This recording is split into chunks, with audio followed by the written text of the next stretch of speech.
Welcome, everybody, and thank you for joining another episode of the Christianpreneurs podcast. I am so happy to have our special guest today, Ms. LaShundra Smith. Thank you for joining us, LaShundra. You're welcome. Glad to be on. Yes, of course. So, LaShundra Smith is a two-time best-selling author, speaker, and influencer. She helps women balance faith in their lifestyle through her Instagram community, Women with Balance, and her weekly podcast, BalanceHER. She teaches women how to balance faith in every area of their lifestyles, whether it's business, family, or relationships, holding on to the fact that no matter what, God is the CEO of our lives. LaShundra's mission is to help women heal and leave a legacy for her children, to show them what breaking curses is all about. So I always tell people how I found the people that I interview, and I came across your page, and I don't think you had started really promoting Women with Balance just yet, but something about the fact that you are a woman of God and you're so beautiful, and I'm like, this girl has a message.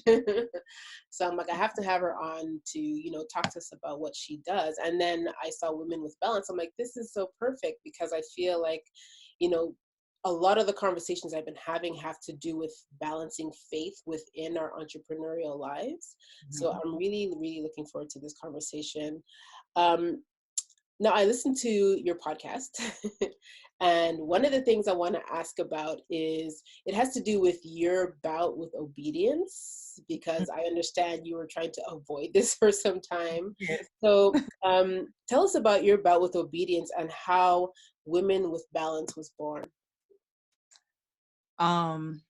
So I believe the disobedience for me, the majority of it came from fear.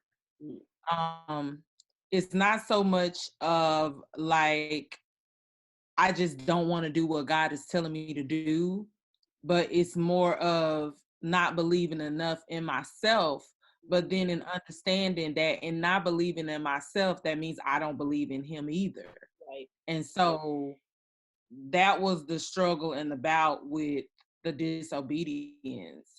The way Women with Balance came is honestly, God turned my life upside down in 2018. And I lost both my parents 3 months apart. My child was assaulted shortly after that by a family member. Oh my God. And I had already buried a brother and a sister prior to my parents' death. So there was only 3 of us left, and the sister that's left is the one whose child did this to my child. So we no longer speak. So it was, like I said, it was traumatic. It put me in a place of isolation. It put me in a place of like, let me just get my whole life, relive my whole life. Like, it really made me value time, and that I didn't want to leave this earth not doing something that I know I was purposed to do. I hate that it took that, but it took that. Yeah. And I believe that that's how God is able to use me in so many ways, because I can speak to a woman about depression. I can speak to the woman about being a teen mom. I can speak to the woman who was adopted and felt rejected. Like, my story is so crazy that it's like, God, there's no way that one person can go through all of that for themselves. Yeah. So I have to look at it on that side. And once I finally just understood the power of him in me, that's when obedience began to become easier, because I understand that I'm not dependent on myself. Wow, it's always a powerful thing when you realize, I know for me anyways, I had to take myself out of the equation and say, Sandra, it's not you. God is going to be downloading into you, and he's going to be using you as a vessel, but it's really all going to be his power and his words. And it's when we get caught up in, well, can I do this? I don't know if I could do that. That's when it's like, well, no, you can't. God is going to come and do it. So Um, would you say a lot of women deprioritize their faith or leave it out altogether when they're creating a balance in their lives? Why or why not? I didn't catch that last part. Repeat it for me. Would you say that women deprioritize their faith or leave it out altogether when they're trying to create balance in their lives? Why or why not? I don't believe that. I believe more women want to incorporate faith in their lifestyles. I believe that the intention is always there. Yeah. It's the follow through. Mm, I don't believe that I believe there's way more women that want that actually say I'm going to do that, but it's the follow through in that. mm, Because I know, because I was once one of those women. It was never not a no. yeah. It was just the day gets by and you subconsciously just say, okay, that's what I can put on the back burner, Mm, until you are put in a position where you finally understand, like, I can't do it without this can never be on the back burner. The yeah. rest of the wait. Yeah. So Yeah, yeah, I totally feel you. And even before I started my walk, it was the same thing where it's like I know that God should be a bigger part of my life, but I got to do this and I got to rush to do that. Now it's a completely different story. Like I don't get out of bed without first praising Him, thanking Him, yes, incorporating more. But would you say that that could be the answer or maybe a resolve for the imbalance that we're seeing in our lives? I believe so. Mm, I definitely believe so, because I feel like people use other things to center them, but I believe that relationship with God centers you. mm, It redirects your whole day. yeah, yeah. It redirects your responses and what you would normally say versus another day, Hmm. Hmm. because you think back with that conversation that you had with him earlier. So I just think that it just has to become a priority in order for it to be balanced. And I think that's why he gave me women with balance, because it wasn't so much when you think of that, they can think of all kind of other stuff, exercise, anything could come to mind, meditation. Yeah. But I believe that he was telling me, like, you're always off balance when you're not connected with me. Mm, yes. So to me, that is saying that that's how I balance everything else in my life. Hmm. Hmm. Put Him first. And it works. Hmm. It has not, he's faithful. It has not failed yet. Yeah.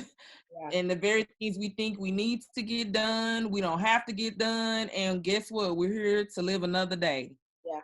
Oh yeah. It never fails when you invite God into anything. His presence is there so strong that it's hard to, like, it can't go wrong. You can't go wrong when you invite Him into your day from jump. You get up in the morning, say, God, I invite you into my day, direct my steps. I mean, everything just falls into place after that. And I used to get hung up feeling like when I used to work full time, I used to feel like, well, I can't do devotion in the morning because I have to go catch my train and whatnot. And like 10 times out of 10, when I do take the extra time and I'm like, no, I'm going to finish my devotion, either the train is late or my boss is coming in late. So it's like I arrived right on time. Like He always shifts. If you make time for Him, He'll move things around for you and make time for you. So you Yeah. can't lose. Let me tell you something. And I hate, this is something I need to work on. Sorry. But I, in my position, girl, no matter what I do, I end up late. But what I do in the morning is what I'm giving him his time. I am writing down things that he gives me so I can share with the people that are, that will benefit from it, and to build the kingdom. So it's never an issue. Yeah. It's literally like you said, my supervisor comes in 20 minutes after me every time. Yeah. Yeah.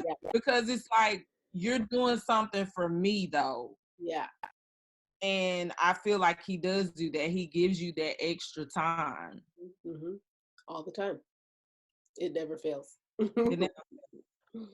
Because I want to encourage people who are listening to try it.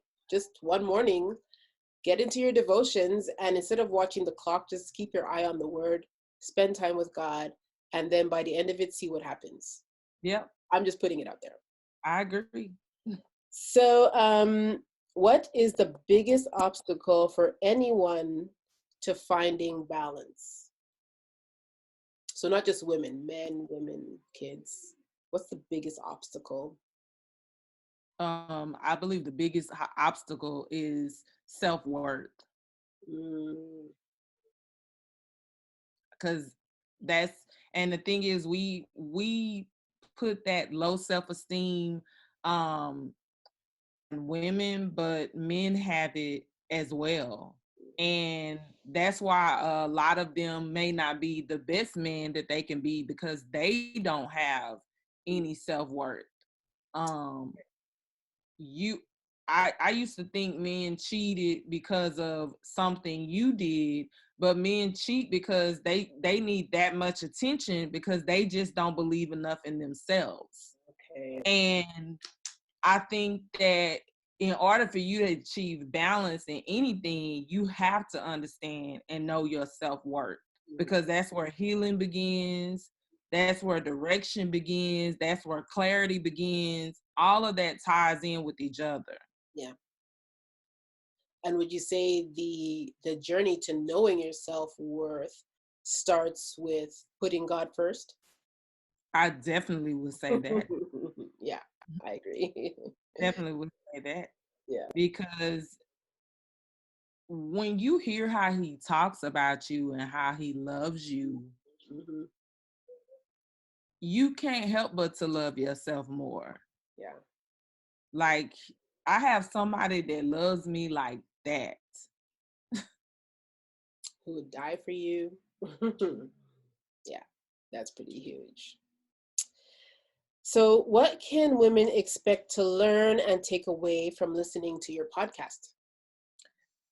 Um, whew, I believe so much. I have already heard from women things like life changing, and that's amazing for me to just be on the first season. Yeah. And um I feel like I give real experiences with real takeaway, things that you can really apply to your life and to your mindset. So that when you walk away from the podcast, you leave like, I got something from that. Not somebody just talking and rattling, but somebody who can really relate to me and the things that I've experienced. And she came out on the other side. So that's just, I believe why he built me the way he built me was to show people who he was, not who I am, but to show them who he is. Yeah. And that's what I feel you will get from my podcast. You will get transparency, you will get direction, you will get prayed over. You just get a little bit of all that balance. Yeah.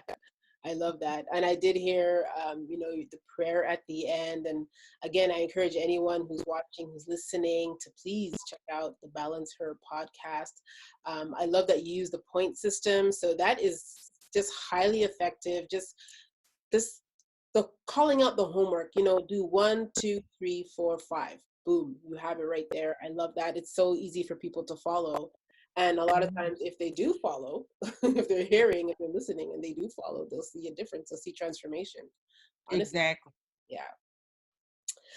What would be your top 3 tips to women who want to balance with faith? My top 3 tips is, number 1, you have to go ahead and schedule that time with God.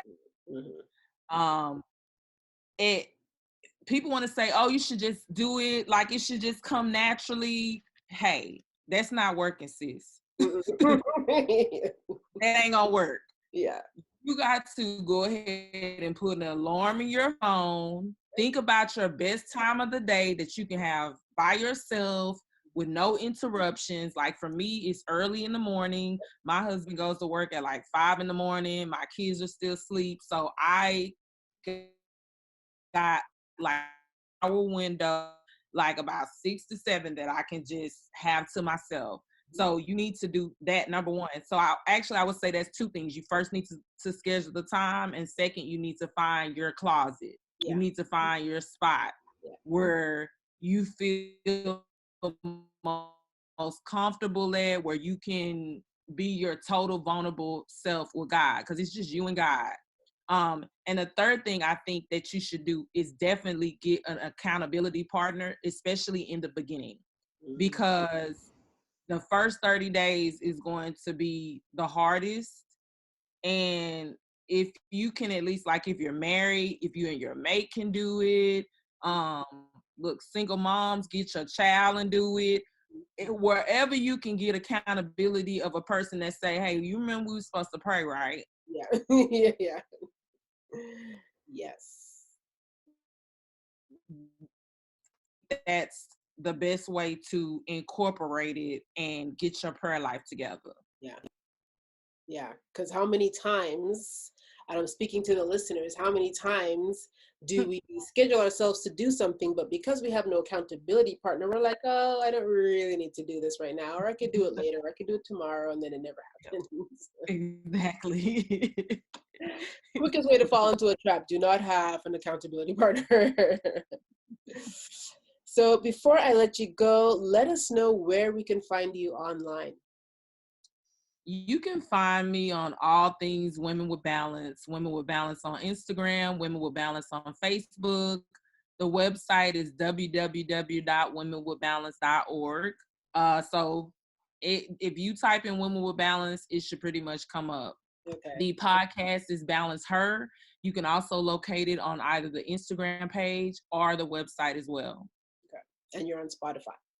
And I'm on Spotify. I'm on all apps, iTunes. Okay. You should be able to hear me on Google Play, wherever you need to go. Wonderful. Awesome. So I hope everybody caught that. Thank you again, LaShundra, for just taking the time to talk with us. Hopefully we get a chance to talk again, because I want to get deeper into balance, but I just want people to get a feel for who you are.